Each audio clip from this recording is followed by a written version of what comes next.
message de ce matin, Dieu répond. Amen. Dieu répond. On voit ça dans Lamentation, chapitre 3, les versets 57 à 56, qui nous disent « Au jour où je t'ai invoqué, tu es venu auprès de moi et tu m'as dit, n'aie pas peur. Seigneur, tu as plaidé ma cause, tu m'as sauvé la vie. Tu as vu, Éternel, les maux dont on m'accable, fais-moi justice. » Verset 60, « Tu as été témoin de leur soif de vengeance et de leur complot contre moi. Tu entends leurs outrages. Ô Éternel, tu connais les complots qu'ils forgent contre moi. Leurs propos, leurs pensées sont contre moi à longueur de journée. » Verset 63, « Regarde-les, qu'ils s'assoient, qu'ils se lèvent. Moi, je suis un sujet de leurs chansons. Tu les rétribueras, ô Éternel, selon ce qu'ils ont fait. Tu rendras leur cœur obstiné et tu les frapperas de malédiction. Tu les harcèleras dans ta colère ardente et tu les détruiras dessous ton ciel, ô Éternel. » On dit, j'entends, Amen, oui. Des fois, c'est ce qu'on voudrait, mais c'était la prière du fond du cœur de Jérémie qui s'adressait à ce moment-là. Et la phrase thème du message de ce matin, c'est « Nous ne devons même pas envisager de nous venger nous-mêmes, mais plutôt de laisser le soin à Dieu de nous rendre justice. » Amen. Laissez le soin à Dieu de nous rendre justice. Francis Bacon, ou Francis Bacon peut-être, je ne sais pas, il dit « Un homme qui pense à la vengeance garde ses propres blessures ouvertes. » Lorsqu'on pense à la vengeance, c'est qu'on a été blessé, et puis là, on veut prendre les choses en main puis régler les choses nous-mêmes. Vous remarquerez, quand vous écoutez un film d'action, que le thème principal du film d'action, c'est la vengeance. On fait quelque chose à l'acteur principal et tout le long du film, il cherche à se venger pour arriver à la fin. Il s'est vengé et là, il y a satisfaction. C'est le principe d'un film d'action. Mais ce n'est pas ça que Dieu nous demande. Le film de la vie chrétienne qu'on est en train de vivre, ce n'est pas ça que Dieu nous demande. Dieu, il y a un autre passage qui nous dit « À moi la vengeance, à moi la rétribution, dit l'Éternel. » Donc, ça lui appartient. Et ça, c'est quelque chose que le monde ne fait pas. Le monde, lorsqu'ils ont quelque chose, qu'il leur arrive quelque chose, ils vont chercher à se venger. Je me souviens des propos de ma mère quand j'étais plus jeune, avant qu'elle soit chrétienne, des propos qu'elle disait « Ah, lui, il m'a assez fait de mal, je prie que le Seigneur lui en fasse autant. » Et lorsqu'elle entendait dire que cette personne-là avait de la misère, ben là, elle avait satisfaction, sa vengeance était accomplie. Dieu avait agi dans cette situation-là, au lieu de s'en remettre au Seigneur. Mais ça, s'en remettre au Seigneur, c'est un exercice, c'est une transformation chrétienne, parce que dans notre nature humaine, c'est que lorsqu'on nous fait de quoi, on veut prendre les choses en main puis on veut régler ça. Mais lorsqu'on devient chrétien, on dit « Seigneur, ça t'appartient. Seigneur, prends soin de moi. Seigneur, règle les choses. » Parce que ce que vous ne savez peut-être pas, c'est que vous êtes aussi des gens qui faisaient mal à d'autres personnes et que d'autres personnes pourraient avoir envie de se venger. Et si Dieu avait laissé aller ça, bien, on se tiraillerait constamment puis on n'arrêterait pas de se tirailler tellement tout le monde voudrait se venger de tout le monde parce que nous sommes blessés et nous blessons. Et ça, on ne s'en sort pas. Même si vous essayez le plus possible de ne pas blesser, tôt ou tard, une parole et vous avez blessé quelqu'un. Une seule parole qui vous paraît anodine, sans importance, mais la personne qui l'entend, ça vient encore une fois peser là où ça fait mal, et puis là, vous avez blessé la personne. Alors, quand même qu'on essaye de toutes nos forces, on n'y arrive pas. Donc, c'est pour ça qu'il ne faut pas essayer de se venger, mais laisser à Dieu le soin. Édouard, pardon? Pardonnez à vos ennemis. Et justement, cette semaine, c'est pour ça que je disais dans le groupe à Lac-Bouchette, c'était extraordinaire, j'ai posé la question, parce que tu fais allusion à ennemis, j'ai posé la question, j'ai dit, c'est qui nos ennemis? Et là, on pense qu'on n'a pas d'ennemis, mais c'est qui nos ennemis? Vous seriez surpris. Un ennemi, ce n'est pas juste quelqu'un qui nous en veut, c'est toute personne qui... je ne me souviens pas exactement, mais c'était toute personne qui était juste pas d'accord avec nous autres est un ennemi. qui n'est pas d'accord avec ce qu'on fait ou avec ce qu'on dit, et puis qui le mentionne, c'est un ennemi. Imaginez combien on a des ennemis. Combien on dit des choses que les gens ne sont pas d'accord avec nous, c'est un ennemi. Puis c'est pas grand-chose, là. C'est tout petit. Bien, c'est tout petit, je veux dire, c'est... Alors, quand tu prends ça de ce côté-là, aimer vos ennemis, c'est aimer ceux qui ne sont pas d'accord avec vous, aimer ceux qui ont parlé contre vous, aimer ceux qui disent des choses, puis il faut les aimer. Amen. Et ceux-là sont durs à aimer. Hein? Edward Skidmore raconte cette histoire qu'un jour, il dit un militaire qui est entré dans son bureau, il dit il avait été exposé à un empoisonnement aux radiations lors d'un déploiement en Afghanistan, et puis il avait été ramené chez lui pour se préparer à la mort. Il devait mourir. Mais il a raconté son histoire. Il a dit qu'il était prêt à mourir et à rencontrer Dieu lors du jugement. Alors, ce soldat a déclaré que ses deux parents, étaient décédés le 11 septembre lors de l'attentat des tours du World Trade Center. Et que son désir d'aller en Afghanistan, c'était pour venger ses parents. Alors, et pendant son séjour en Afghanistan, il a déclaré avoir tué des centaines d'insurgés, et non pas à cause de son devoir de soldat, mais à cause de son amertume d'avoir perdu ses parents. Il voulait se venger. Alors, il a admis que son attitude était mauvaise, mais il ne pouvait pas s'empêcher parce que sa haine était si écrasante. Alors, il était à peu près sûr que lorsqu'il mourrait, Dieu l'enverrait en enfer à cause de son désir de se venger de la mort de ses parents. C'est dramatique de voir une chose comme ça. C'est dramatique. Il n'y a aucune conscience de ce que c'est que de passer l'éternité en enfer. Aucune conscience. Parce que s'il y avait eu la moindre petite conscience, il n'aurait pas fait ces choses-là. Il n'aurait pas voulu ces choses-là. Alors, c'est un peu le même genre d'attitude qui remplissait aussi le cœur de Jonas, et pour la même raison, il voulait se venger des horribles Nénévites qui avaient maltraité son peuple, mais il a exprimé son amertume dans une prière à Dieu. On voit ça dans Jonas chapitre 4, versets 2 et 3, qui dit, il adressa cette prière à l'Éternel, « Ah, Éternel, je l'avais bien dit quand j'étais encore dans mon pays, et c'est pour prévenir ça que je me suis enfui à Tarsis, car je savais que tu es un Dieu plein de grâce et de compassion, lent à te mettre en colère et riche en amour, et que tu renonces volontiers à faire venir le malheur que tu as annoncé. Maintenant, Éternel, prends-moi donc la vie, car la mort vaut mieux pour moi que la vie. » Incapable de supporter l'amour de Dieu envers les gens qui lui avaient fait du tort à lui et à son pays. Incapable de supporter ça. Et l'amour de Dieu, c'est aussi difficile pour nous lorsque Dieu aime les gens qui nous ont fait du tort.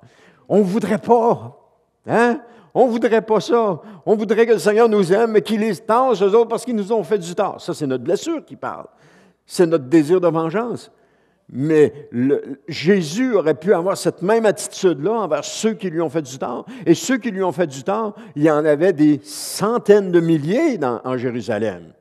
Des gens qui n'ont pas accepté ce qu'il disait, des gens qui n'ont pas cru à ce qu'il disait, des gens qui ont refusé de croire, des gens qui ont refusé de tout ce que Jésus pouvait faire. En plus de ça, des gens qui l'ont tué, des gens qui l'ont maltraité, des gens qui l'ont faussement accusé. Jésus avait des ennemis, il y en avait partout. Mais il y avait une chose que Jésus avait et que les chrétiens ont, il avait l'amour de Dieu pour lui. Dieu aimait Jésus. Dieu nous aime. Hein? Jean 3, 16. Car Dieu a tant aimé le monde. J'ai 2 versions en tête, là, mais c'est pas grave. Car Dieu a tant aimé le monde qu'il a envoyé son Fils unique mourir pour nous, afin que tous ceux qui mettent leur confiance en lui évitent la perdition, mais qu'ils aient la vie éternelle. Amen. Dieu nous aime. Et qu'est-ce qu'il demande? Qu'on l'aime en retour. Amen, c'est facile. Mais c'est facile à dire, mais c'est une chose. Alors, on va regarder maintenant l'attitude de Jérémie, comment elle est différente et qui est une attitude aussi à l'image de Christ, parce que Christ est préfiguré dans l'Ancien Testament, et ça, c'en est une. On voit que c'est en 627 avant Jésus-Christ que Jérémie, encore jeune, est appelé par le Seigneur à être prophète. Il était encore jeune à ce moment-là. Et il est originaire d'Anatote, une ville à quelques kilomètres de Jérusalem. Mets l'autre acétate, Charlotte. Anatote, c'est, je ne sais pas si vous le voyez là, c'est là en haut, là. Anatote, aujourd'hui, ça fait partie de l'agglomération de la ville de Jérusalem. Mais à cette époque-là, Jérusalem était plus bas, et puis Anatote, ça fallait, quand il envoyait quelqu'un, c'était loin. On parle de quelques kilomètres. Quand tu vas là à pied, c'est long, quelques kilomètres. Alors, c'est à cet endroit, entre autres, Anatote, là, qu'on voit, c'est à cet endroit que Salomon avait exilé le grand prêtre Abiathar. Jérémie exerça aussi son ministère, pendant qu'on parle de Jérémie, a exercé son ministère sous le règne de Osias, c'est-à-dire de 640 à 609 avant Jésus-Christ, soit pendant 31 ans, sous le règne d'Osias. Il a exercé son ministère aussi sous le règne de Sédécias, de 497 à 587, soit pendant 10 ans. Et cela jusqu'à la déportation des habitants de Juda par les Babyloniens en 597, encore 10 ans plus tard. Alors on dit 31, 41, fait 51 ans de ministère pour Jérémie. Et quel était son message de Jérémie? Rendez-vous aux Babyloniens si vous voulez avoir la vie sauve. Et tous les autres prophètes. Dieu va nous délivrer des Babyloniens. Dieu va nous donner la liberté, il va nous donner la victoire. Faites confiance à Dieu. Jérémie, rendez-vous aux Babyloniens si vous voulez la vie sauve. Deux messages complètement à l'opposé. Mais il y en avait un seul de tous ceux qui sont là, et c'est ce que le livre nous démontre, un seul qui parlait de la part de Dieu, c'était Jérémie. Comme quoi, une voix discordante n'est pas toujours fausse. Il faut faire attention à ça. Des fois, quand tout le monde dit la même chose, il faut se poser la question, est-ce que c'est vrai? Est-ce qu'ils ont raison? Il faut chercher. En tout cas, c'est une autre histoire, c'est un autre sujet. Alors, et aussi, Jérémie, alors que tout le monde a été, soit lorsque les Babyloniens ont envahi Jérusalem, le pays d'Israël, et que soit les gens ont été tués, soit ils ont été déportés, mais le général ou le roi a dit à Jérémie, Jérémie, va où tu veux, le pays est devant toi. Va où tu veux, le pays est devant toi. Le seul, lui et Baruch, son scribe, les deux seuls qui ont eu la vie sauve. Les deux seuls. Les autres ont été emportés, ils ont été déportés, et ça a été le changement complet de la dynamique en Israël à partir de ce moment-là. Le jugement de Dieu s'est abattu sur le péché, sur les gens à ce moment-là. Donc, le livre de Lamentation contient 5 lamentations funèbres sur Jérusalem. Et Jérémie exprime sa douleur à ce moment-là qui est face à ce qui vient de se passer, la déportation. Et cependant, Jérémie est témoin de la chute de Jérusalem, il est témoin de la destruction de son temple, mais il garde espoir dans son Seigneur. Comme quoi on peut être témoin de choses malencontreuses qui nous arrivent dans notre vie, mais nous devons garder espoir en l'Éternel. Parce que, comme le titre disait, Dieu répond. Dieu répond à nos prières. Et Dieu a répondu à Jérémie. Et c'est aussi une belle image de sa confiance en Dieu et de son caractère. Faire confiance à Dieu dans tout ce qui nous arrive. Et le caractère de Jérémie, un caractère que Dieu a brisé au travers des événements et qui a transformé son serviteur Jérémie à son image. Les épreuves que nous vivons ont un but, et ce but-là est de nous transformer à l'image de Jésus, quelles que soient les épreuves qu'on vit. Parce que plus on vit ces épreuves-là, plus on est transformé, on est changé. Et c'est pas sans douleur, je dois vous le dire, c'est pas sans douleur. Ça fait mal, mais le résultat est extraordinaire. Parce que plus qu'on va changer, plus qu'on va ressembler à Jésus. Et plus on va ressembler à Jésus, plus on va vouloir être changé, puis plus on va vouloir que Dieu continue son œuvre à l'intérieur de nous. Amen. Même si ça fait mal. Je me souviens d'une phrase que je disais au Seigneur, « Seigneur, arrête pas. Continue, même si ça fait mal. » C'est drôle, c'est le genre de prière que Dieu m'a exaucé. Il y a bien d'autres prières que j'ai priées et je n'ai pas eu d'écho, mais celle-là, il l'a exaucée. Amen. J'ai tellement dit souvent, à toutes les fois que j'étais dans une situation difficile, c'était « Seigneur, même si ça fait mal, continue, arrête pas. » Parce que je voulais plaire à Dieu. Je voulais être à l'image de Jésus. Je voulais être comme ça. Vous savez, la base de la vie chrétienne, c'est notre amour pour Dieu. Parce que c'est ça qui permet d'accepter les changements dans notre vie. C'est ça qui permet d'accepter les transformations dans notre vie. Parce que s'il n'y a pas cet amour pour Dieu, on ne veut pas ça. Mais parce qu'il y a cet amour pour Dieu, on dit, Seigneur, continue. Continue, parce qu'on sait que c'est ce qu'il y a de meilleur. Hein? Je l'ai déjà dit souvent, ce que Dieu fait, c'est ce qu'il y a de meilleur. Et on veut que Dieu continue à faire ces choses-là. On veut qu'il continue à nous changer et à nous transformer. Et à un moment donné, on réalise, parce que c'est comme des blocs que Dieu change un après l'autre dans notre vie. Et puis, à chacun des blocs, on réalise quelque chose. Et puis là, on passe à une autre étape. Et puis là, il recommence à travailler. Puis là, on réalise quelque chose. On passe à une autre étape. Puis là, il continue à travailler. Puis on réalise quelque chose. Et là, il passe à une autre étape. Et à mesure qu'on avance, on est façonné à l'image de Jésus. Et la dernière chose que je me suis rendu compte, c'est que mon espérance est en Dieu et pas dans les hommes. Mon espérance n'est pas sur cette terre, aller aux cieux. Mes récompenses ne seront pas sur cette terre, mais ils vont être dans les cieux. Alors j'ai dit au Seigneur, Seigneur, ça ne me dérange plus. Tu fais ce que tu veux, ça ne me dérange plus. Moi, je compte sur toi, surtout après avoir étudié ça ici. Moi, je compte sur toi, puis je te laisse tout t'occuper de tout. Prends tout. Je veux juste une chose, continuer de t'aimer comme je t'aime, puis de t'aimer encore plus.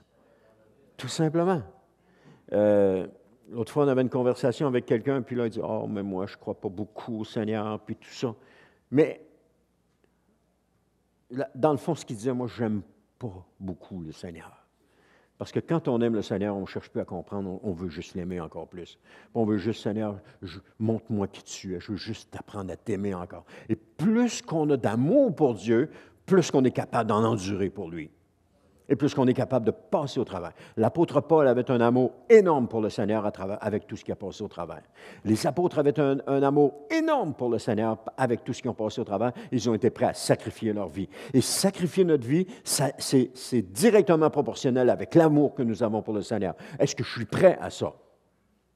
Quand on vient au Seigneur la première fois, puis qu'on dit au Seigneur, « Seigneur, je te demande pardon pour mes péchés, puis je veux te suivre », on n'a pas conscience de la prière qu'on a faite. Mais après ça, on commence à prendre conscience dans les années. Et c'est notre amour pour le Seigneur qui va faire la différence. Seigneur, je veux me garder pur pour toi. Seigneur, je veux continuer de marcher avec toi, puis je veux vivre pour toi. C'est notre amour pour lui. Et si vous êtes encore au Seigneur aujourd'hui, c'est parce que vous aimez le Seigneur. C'est pas compliqué. C'est pas compliqué. Alors, on parlait que Dieu brise le caractère, et c'est encore ce que Dieu fait pour ses enfants. Il brise l'orgueil en eux par différents événements dans leur vie, afin de les rendre semblables à Jésus. C'est un peu ce que je viens de dire. Hein? Donc, afin que leur caractère soit similaire au Seigneur Jésus. Et on va regarder le premier passage, c'est « Dieu entend et répond à nos prières ». Dans Lamentation, chapitre 3, verset 57, il dit « Au jour où je t'ai invoqué », c'est Jérémie qui parle, « Au jour où je t'ai invoqué, tu es venu auprès de moi et tu m'as dit, n'aie pas peur. » N'aie pas peur. C'est ça. C'est une attitude, c'est une certitude que Dieu entend nos prières. Il n'y a pas de doute. C'est une certitude. Toutefois, tout ce que nous lui demandons, il l'entend. Tout. Tout ce qu'on lui demande. Toutes les requêtes, les moindres murmures à l'intérieur de nous, il les entend. Même les prières qui ne sont pas exprimées, qui sont à l'intérieur, il les entend. Mais parfois, il ne répond pas toujours comme on voudrait qu'il réponde. Hein? On veut voir Dieu répondre à nos prières, mais on veut qu'il réponde comme on veut, mais pas comme lui veut. On veut le voir nous délivrer d'une situation, mais au lieu de ça, Dieu nous encourage à persévérer. Il a entendu notre prière, mais il ne nous a pas répondu comme on voulait. On voudrait avoir une guérison, mais Dieu dit, « Ma grâce te suffit. » Oh, mais Seigneur, hein? Nous voudrions qu'il nous donne la victoire. Mais au lieu de ça, il nous dit, « Fais-moi confiance. » Seigneur. Et là, on apprend à faire confiance à Dieu. On apprend à continuer d'avancer avec ça parce que ce n'est pas toujours ce qu'on aimerait. Et crier, là, sors-moi de ça, Seigneur, autant que possible. Oh, j'ai même dit, oh, je ne suis plus capable, Seigneur, j'abandonne tout, je lâche tout, je ne suis plus capable. Puis le Seigneur disait, comment tu vas faire pour m'abandonner après tout ce que j'ai fait pour toi? Ah, OK, on continue d'avancer, on continue de marcher. Parce que la réponse à nos prières n'est pas toujours comme nous le voudrions, mais elle est là. N'oubliez jamais qu'elle est là. Maintenant, il faut l'accepter. Combien de personnes se sont retournées contre Dieu parce que Dieu n'a pas répondu à leurs prières comme ils voulaient? On fait pas fait pas de Dieu ce que nous voulons, mais on ne fait pas que Dieu soit conforme à ce que nous voulons, mais nous nous conformons à la volonté de Dieu. C'est ça le but, se conformer à ce que Dieu veut. Et dans une certaine situation qu'on ne connaît pas, Jérémie avait invoqué Dieu et celui-ci lui avait répondu de ne pas avoir peur. Tout simplement. Il prie le Seigneur, puis le Seigneur lui dit, n'aie pas peur. Combien d'entre nous sont en train de prier parce qu'ils sont apeurés? Ils prient au Seigneur, oh Seigneur, délivre-moi, oh Seigneur, fais ceci, parce que là, c'est la peur qui les envahit. Et lorsque Dieu arrive avec une réponse, il dit, n'aie pas peur. Ce n'est pas sûr qu'on voulait entendre, mais c'était la réponse qu'on avait besoin. Lamentation 3,58, le Seigneur, tu as plaidé ma cause, tu m'as sauvé la vie. On voit ça c'est Jérémie qui exprime sa reconnaissance à Dieu. Parce que, comme je vous ai dit tantôt, Jérémie a été le seul qui a été libéré, le seul qui n'a pas été emmené en captivité. Alors, il est reconnaissant que Dieu lui a sauvé la vie. À travers tout ce qui s'est passé dans Jérusalem, par l'envahissement des Babyloniens, Jérémie est reconnaissant envers Dieu.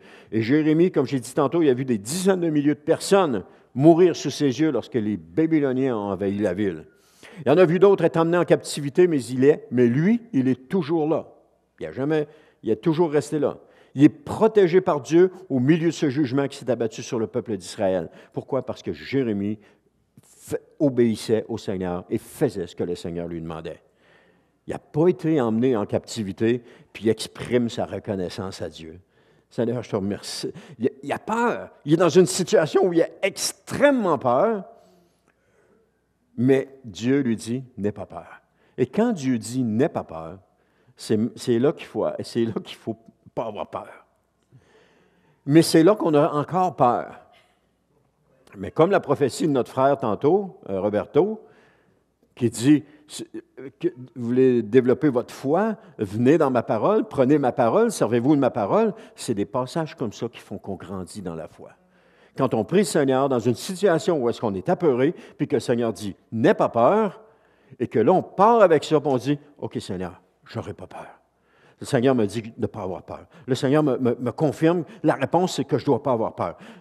Mais là, on est en dedans, là, c'est les nerfs au bout, là, on a peur, c'est effrayant. Mais on continue à dire, Seigneur, je n'aurai pas peur. Seigneur, je n'ai pas peur. Seigneur, je te remercie que tu m'enlèves la peur. Seigneur, je te remercie, Seigneur, que tu es là et tu me dis de ne pas avoir peur. Et là, tranquillement, on prend confiance en Dieu. Et là, la peur s'estompe. Parce que plus tu prends confiance en Dieu, plus la peur s'estompe.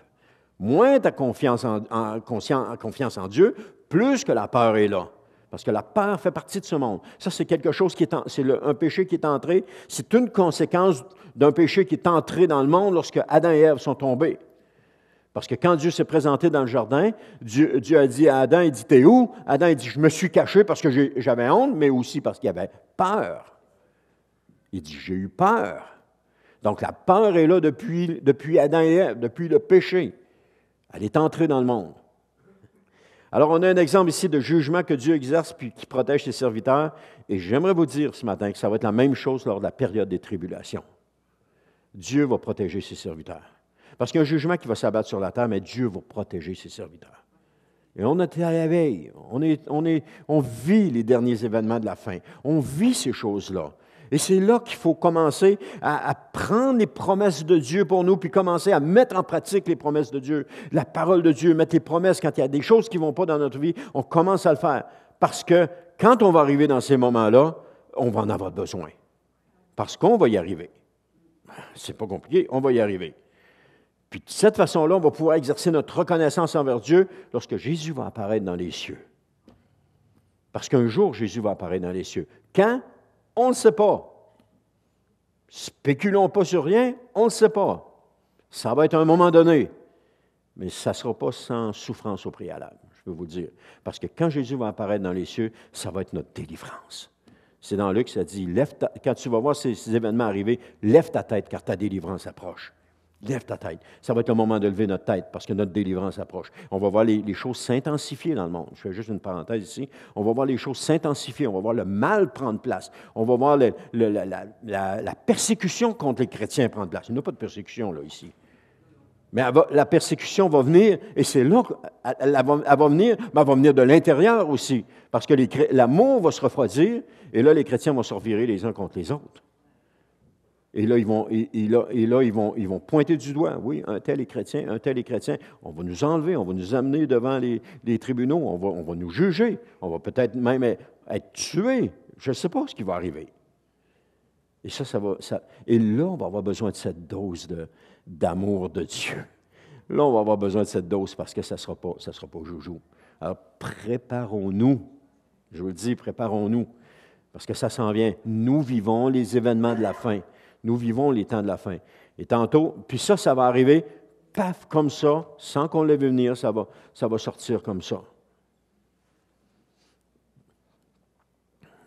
Amen.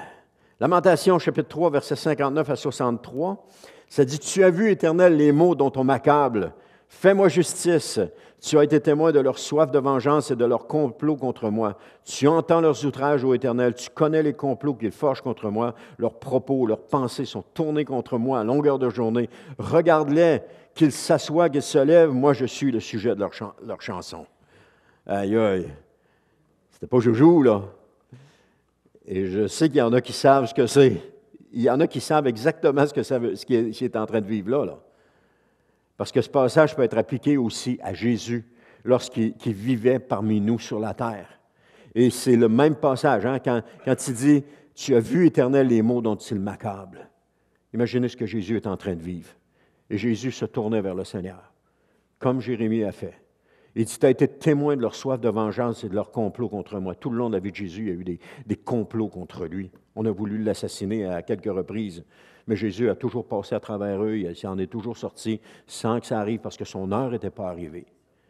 Et puis, il dit, tu as été témoin de leur soif de vengeance, c'est ça. Il dit, tu entends leurs outrages, ô Éternel, tu connais les complots qu'ils forgent contre moi. Quand Jésus a été arrêté, c'est parce que Judas avait comploté avec les chefs religieux pour le faire arrêter. Ensuite de ça, les chefs religieux ont complété avec Ponce Pilate pour le faire condamner, etc. Que des choses comme ça. Il dit, tu connais les complots qui forgent contre moi, leurs propos, leurs pensées sont tournés contre moi à longueur de journée. Regarde-les, qu'ils s'assoient, qu'ils se lèvent, moi je suis le sujet de leur chanson. Carrément Jésus. Carrément la personne du Seigneur Jésus. Carrément contre la personne du serviteur de l'Éternel. Jésus va dire à un moment donné, ils vont vous haïr, je le paraphrase, là, je ne l'ai pas par cœur je ne le sais pas par cœur, là, mais il dit, ils vont vous haïr parce qu'ils m'ont haï. Ils vont vous faire les mêmes choses qu'ils m'ont fait, à cause de moi, parce que vous m'aimez. Êtes-vous prêts à aller jusqu'au bout, par amour pour Christ? Sommes-nous prêts à aller? Ça mérite une réflexion. Est-ce que je suis prêt à aller jusqu'au bout par amour pour Christ? Ceux qui connaissent, ça fait plusieurs années, Richard Wurmbrand, qui a été emprisonné pour sa foi dans le temps de la Russie communiste. C'était le genre d'homme, lui et sa femme, qui étaient prêts à aller jusqu'au bout pour leur foi. Accepter les outrages contre sa personne, accepter le martyre contre sa personne, aller jusqu'au bout pour sa foi. Il était prêt à ça. Est-ce qu'on est prêt à ça? Est-ce qu'on est prêt à ça? Ça, il faut se poser la question.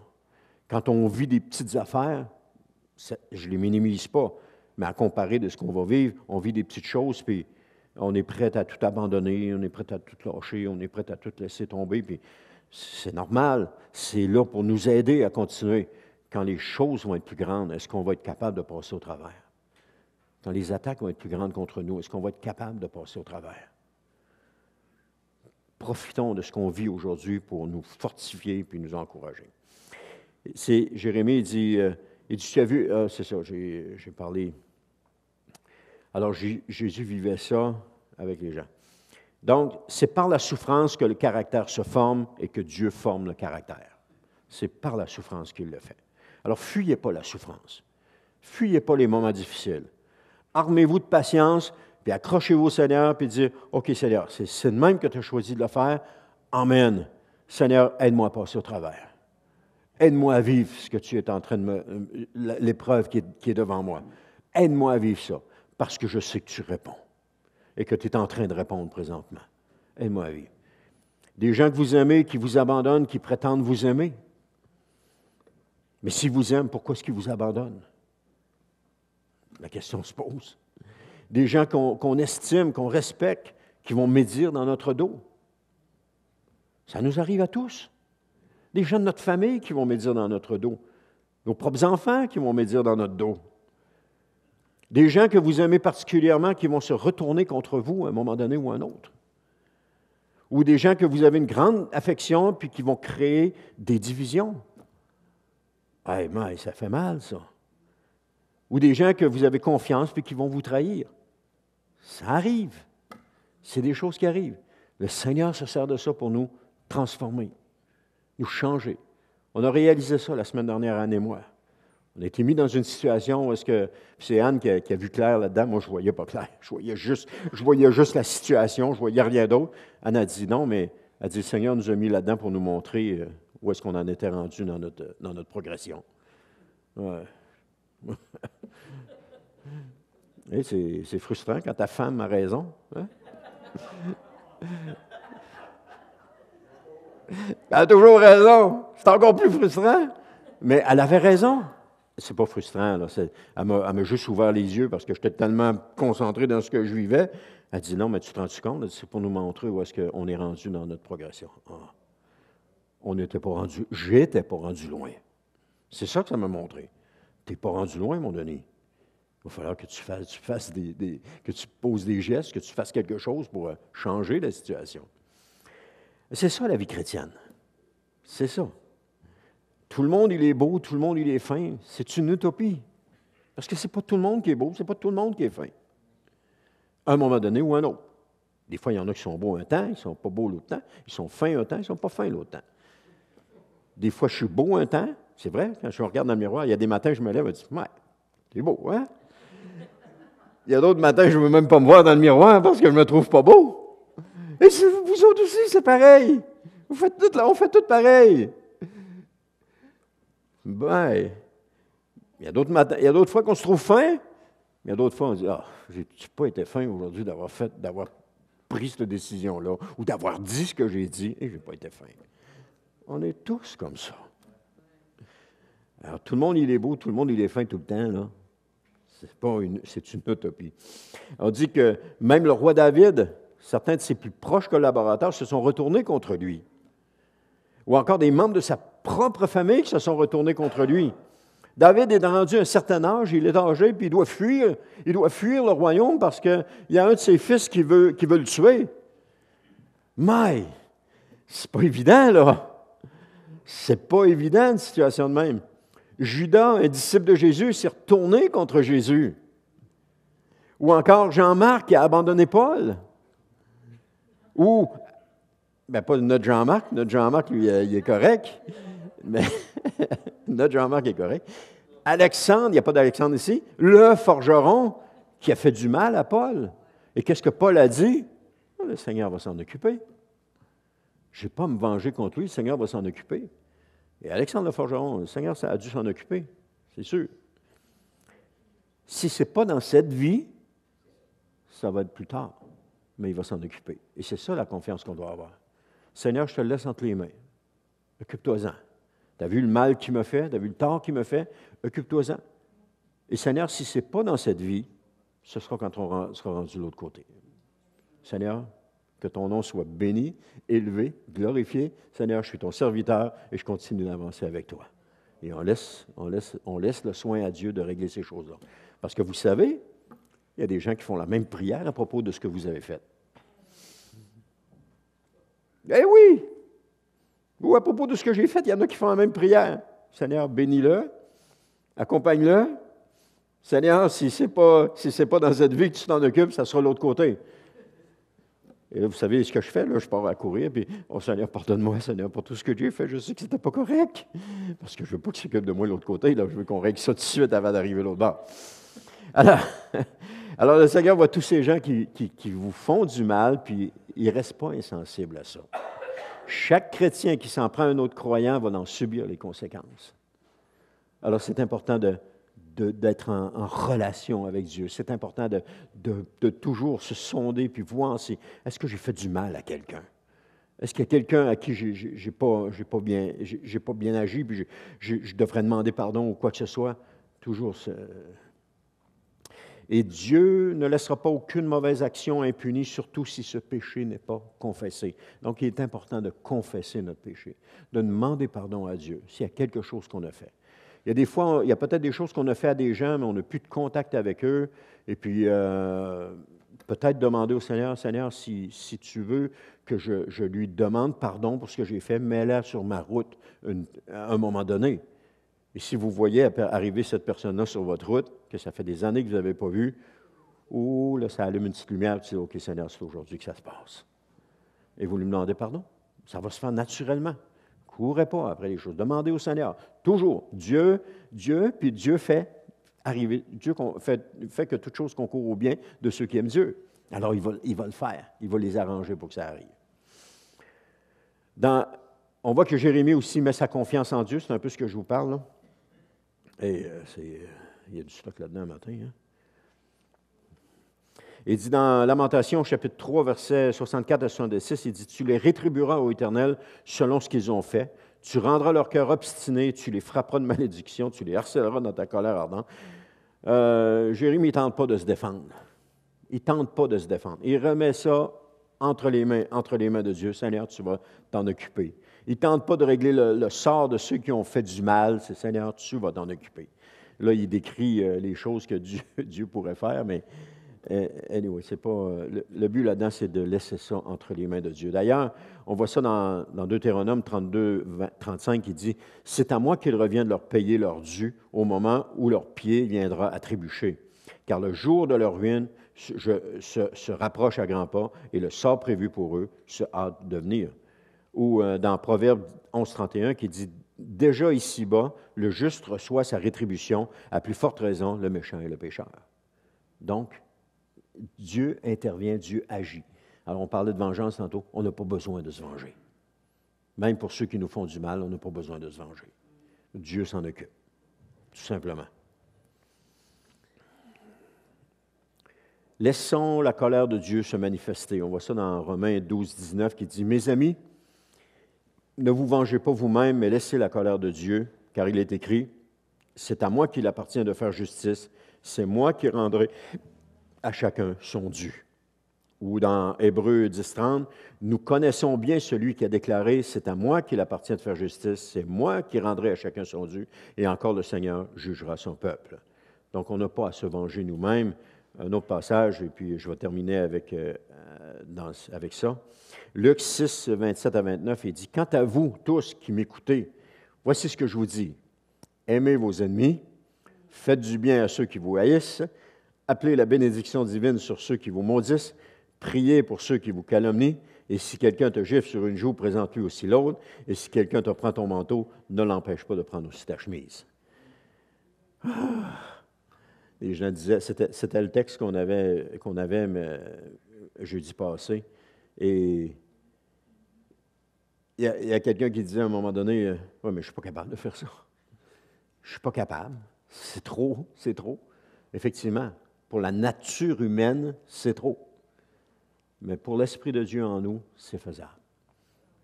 Commencez à aimer. Et puis on disait, mais on commence petit. On commence petit, puis c'est une nouvelle chrétienne. Là. Alors on commence petit, puis là on en fait un petit peu plus, puis à un moment donné, on vient qu'on est capable de le faire.